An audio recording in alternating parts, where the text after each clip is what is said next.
Amis du jour, chalutations. Pour les petits nouveaux, moi c'est Sekhmet et je vous souhaite la bienvenue dans mon podcast littéraire. Dans mon émission, je vais tenter 3 fois par semaine de vous donner envie de découvrir des livres de tout poil, récents et moins récents. Alors, si ça vous tente, c'est par ici la suite. Aujourd'hui, je vais vous présenter La Bibliothèque des rêves secrets de Michiko Aoyama, publiée aux éditions Nami. Dans ce roman, nous faisons la rencontre de 5 personnages, mais surtout d'un lieu commun à ces 5 destins, le centre social de quartier d'Atori. Dans ce centre, il y a plusieurs salles, une salle à la japonaise, une bibliothèque et un accueil.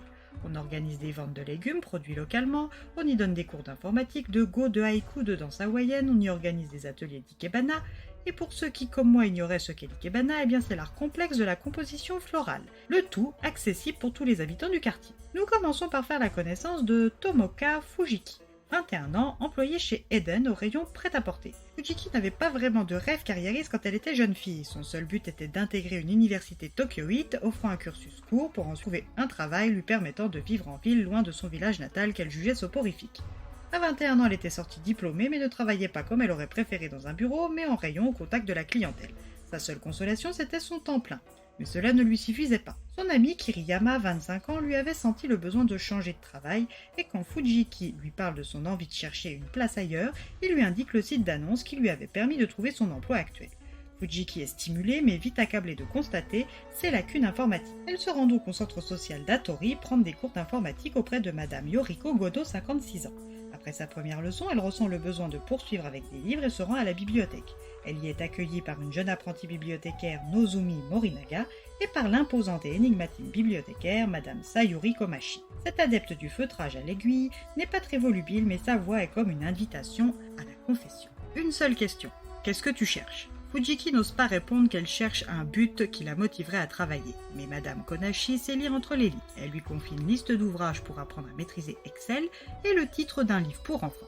En plus de sa liste, elle reçoit une petite objet fait par Madame Komachi. Grâce à ses suggestions et à cette petite poêle en laine, Fujiki trouvera-t-elle son chemin ? À la bibliothèque du centre, Madame Komachi dispense ses conseils en bonne bibliothécaire qu'elle est, mais fait aussi un peu plus que ça. Et ce n'est pas Natsumi Sakitami qui dirait le contraire. Cette jeune maman de 40 ans a fait sa carrière au service éditorial du magazine féminin Mila. Juste avant sa grossesse, elle avait atteint le poste d'éditrice adjointe en bookant une auteure de romans sur un projet de roman par épisode. Un coup de génie qui avait fait décoller les ventes et sa carrière. Mais à son retour de ses 4 mois de congé maternité, la voilà mutée aux archives avec des horaires mieux pensés pour une jeune mère. Sakitani profite d'un jour de repos, du moins l'un de ces jours qui en porte le nom, pour emmener sa fille, Futaba, à la bibliothèque du quartier au centre social d'Atori. Quand elle rencontre Madame Komachi, cette dernière lui pose la question « Qu'est-ce que tu cherches ?» Au fond d'elle, sa réponse était trouver le moyen de combler sa frustration et du temps libre pour sa fille. Mais sa réponse officielle a été des livres pour enfants. La bibliothécaire lui confia une liste de romans jeunesse plus sains, avec en sus une petite terre en laine.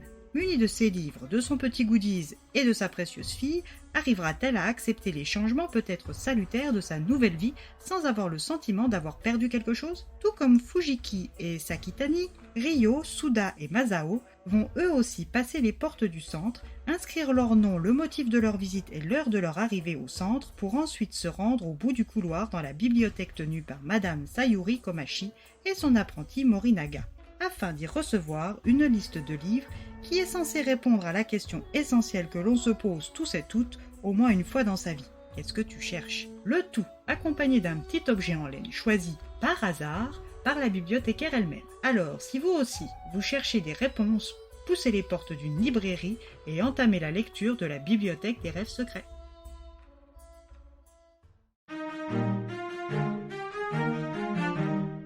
Une lecture qui m'a beaucoup plu et qui donne matière à réfléchir sur la place du livre dans notre vie.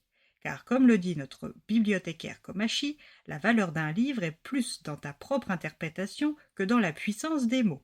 Et lorsque l'on a l'impression d'être écrasé ou insignifiant dans la société, il faut se rappeler que l'on est tout à chacun, à notre échelle, un rouage d'une plus grande machine.